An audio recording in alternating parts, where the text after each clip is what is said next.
அஸ்ஸலாமு அலைக்கும். Welcome back to my channel kitchen by Maza. இன்று மோர் புது முயற்சி.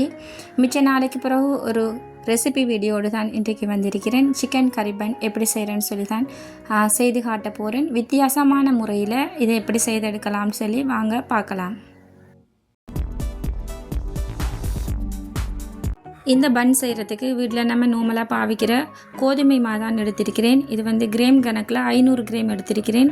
கூடவே 1.5 டீஸ்பூன் ஈஸ்ட்டும் 2 டீஸ்பூன் சீனியும் கல்லுப்பு தண்ணியுமே சேர்த்துட்டு ஒரு முட்டையை உடைச்சிட்டு சேர்த்துக்கொள்கிறேன். கூடவே 50 ml ஆயில் சேர்த்துட்டு நல்லா கைகளால் இதே மாதிரி பிசைந்து எடுத்துக்கொள்கிறேன்.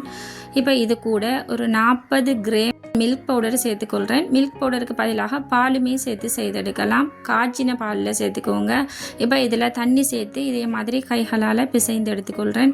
எனக்கு பிசைகிறதுக்கு இந்த சட்டி போதாமையினால இதே மாதிரி ஒரு அகலமான சட்டியில் எண்ணெய் சேர்த்து கொஞ்சம் கொஞ்சமாக இந்த மாவை பிசைந்து எடுத்துக்கொண்டேன். இப்போ இதை ஒரு மூடி போட்டு ஒரு 2 மணி நேரம் அப்படியே வைத்து விட்டேன். இப்போ 2 மணி நேரத்துக்கு பிறகு மாவு நல்லா டபுள் ஆகி வந்திருக்கு. இதை நல்லா புஷ் பண்ணி அழுத்தம் கொடுத்து பிசைந்து எடுக்க வேணும்.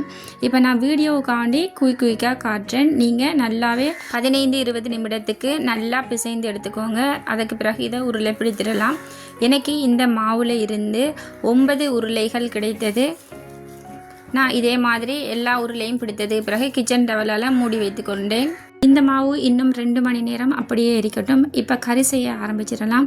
ஒரு பேனில் தேவைக்கேற்ப எண்ணெய் சேர்த்து நான் இன்றைக்கு சிக்கனை யூஸ் பண்ணி தான் இந்த கறி செய்ய போகிறேன். அதால் சிக்கனை நல்லா பொரித்து எடுப்போம். இதே மாதிரி சிக்கன் நல்லா கோல்டன் ப்ரௌன் கலரில் மாறினதுக்கு பிறகு சிக்கனை வெளியே எடுத்துடலாம். இப்போ இதே எண்ணெயிலே நான் வெங்காயம் சேர்த்துக்கொள்கிறேன். 2 வெங்காயத்தை இதே மாதிரி கட் பண்ணி நான் சேர்த்துக்கொள்கிறேன். இப்போ வெங்காயம் நல்லா வதங்கட்டும். அதற்காக கொஞ்சமாக கல்லுப்பு சேர்த்துக்கொள்கிறேன். இப்போ வெங்காயம் வதங்கினதுக்கு பிறகு இஞ்சி, பூடு, பச்சை மிளகாய், கருவேப்பிலை ரொம்ப சேர்த்துக்கொள்கிறேன். இதோட அளவு நான் சொல்லலை. உங்களோட அளவுக்கு ஏற்ப நீங்கள் சேர்த்து செய்து எடுத்துக்கோங்க. இப்போ உரப்பு குறைவாக தேவைப்படுறவங்க மிளகாயை குறைச்சிக்கோங்க. கூட தேவைப்படுறவங்க மிளகாயை கொஞ்சம் கூடுதலாகவே சேர்த்துக்கோங்க. இப்போ இதில் நான் ஏற்கனவே 3 உருளைக்கிழங்க அவிச்சிட்டு நசிச்சு வச்சிருக்கிறேன். அதையுமே சேர்த்து நல்லா கலந்து எடுப்போம். நான் இந்த கறியை இதே மாதிரி செய்தெடுக்கிறேன். நீங்கள் இதே மாதிரி தான் செய்யணும் என்று அவசியம் இல்லை. உங்களுக்கு விரும்பிய முறையில் நீங்கள் இந்த கறியை செய்தெடுக்கலாம். இப்போ இதில் நான் ஏற்கனவே பொரித்து வைத்திருக்கிற சிக்கனை சேர்த்துக்கொள்கிறேன்.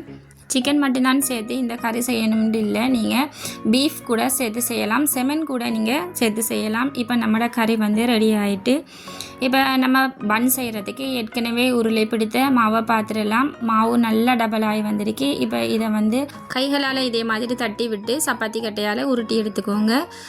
இதை நான் உருட்டும் போது என்னால் வீடியோ பண்ண முடியலை. சின்ன மிஸ்டேக்கால் வீடியோ பண்ண முடியாமல் போயிட்டு நான் இதை திரும்ப செய்யும்போது செய்து இப்போ இதே மாதிரி நீங்கள் செய்துட்டு கொஞ்சமாக வளைச்சி விட்டிங்கன்னா இதோட டிசைன் அழகாக கிடைச்சிடும்.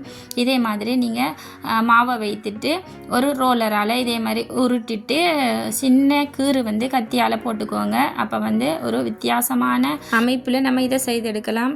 இப்போ தேவைக்கேற்ப கறியை வைத்துட்டு இப்படி ரோல் பண்ணி விட்டுட்டு ஓரங்களை மடித்து விட்டால் ஒரு வித்தியாசமான அமைப்பில் நம்ம செய்தெடுத்துடலாம். செய்கிறது ரொம்ப ஈஸி, உங்களுக்கு செய்யும் போதே விளங்கும். இப்போ நான் இதை எல்லாவற்றையுமே செய்து எடுத்துட்டேன். இப்போ செய்து வைத்த எல்லாவற்றையுமே ஏற்கனவே ஃப்ரீஹீட் பண்ண அவனில் ஒரு 200 பாகை செல்சியஸுக்கு 10 நிமிடம் வைத்துட்டு வந்துட்டேன். இப்போ இதுக்கு மேலால் 2 முட்டை மஞ்சள் கருவை கரண்டியால் நல்லா அடிச்சுட்டு நான் மேலால் ப்ரஷ் பண்ணி எடுத்துக்க போகிறேன்.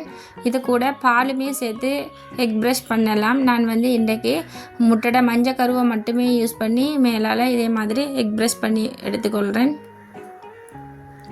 இதே மாதிரி செய்யும்போது மேலே எல்லாம் ஓரங்கள் எல்லாமே நல்லா ஒரு கோல்ட் கலரில் பார்க்குறதுக்கு ரொம்ப ஷைனிங்காக அழகாக இருக்கும்.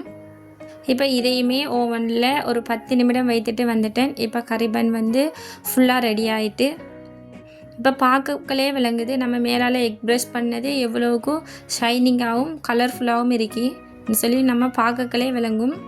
இந்த மாதிரி நீங்கள் செய்து எடுத்தீங்கன்னு சொன்னால் வீட்டில் குட்டீஸ் இருந்தாங்கன்னு சொன்னால் கண்டிப்பாக சாப்பிட்டு பார்க்கணும்னு சொல்லி ஆசையிலே நானும் இதை கண்டிப்பாக ட்ரை பண்ணி பார்ப்பாங்க. இந்த முறையில் இன்ஷா அல்லாஹ் நீங்களுமே ட்ரை பண்ணி பார்த்துட்டு எப்படி வந்தீங்கன்னு சொல்லி கமெண்டில் சொல்லுங்கள்.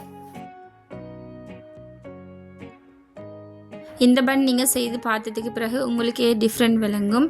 இதை வந்து சாப்பிடக்கல உள்ளுக்குள்ளே நல்ல ஜூஸியாக சாப்பிட்றதுக்கு ரொம்ப சாஃப்டாக டிஃப்ரெண்ட்டான டேஸ்ட்டில் வந்து இருந்துக்கி. இதை வந்து நான் பிச்சு காட்டுறேன்னு பாருங்கள். இப்போ நம்ம வந்து கறிக்கு வந்து கிழங்கெல்லாம் போட்டு செய்கிறதால ஃபுல்லாக கறி நிரம்பின மாதிரி சாப்பிட்றதுக்கு ரொம்ப நல்லா இருந்துச்சு. கண்டிப்பாக நீங்களுமே ட்ரை பண்ணி பார்த்துட்டு எப்படி வந்துக்குன்னு சொல்லி கமெண்டில் சொல்லுங்கள். இன்றைக்கி மிச்ச நாளைக்கு பிறகு ஒரு நல்ல பிரயோசனமான ஒரு கறிபன் ரெசிபி தான் நான் உங்களோட ஷேர் பண்ணியிருந்தேன். இந்த வீடியோ பிடித்திருந்தால் லைக் பண்ணுங்கள், ஷேர் பண்ணுங்கள், நம்ம சேனலை சப்ஸ்கிரைப் பண்ண மறந்துடாதீங்க. மீண்டும் ஒரு முயற்சியில் முடிந்தால் சந்திப்போம்.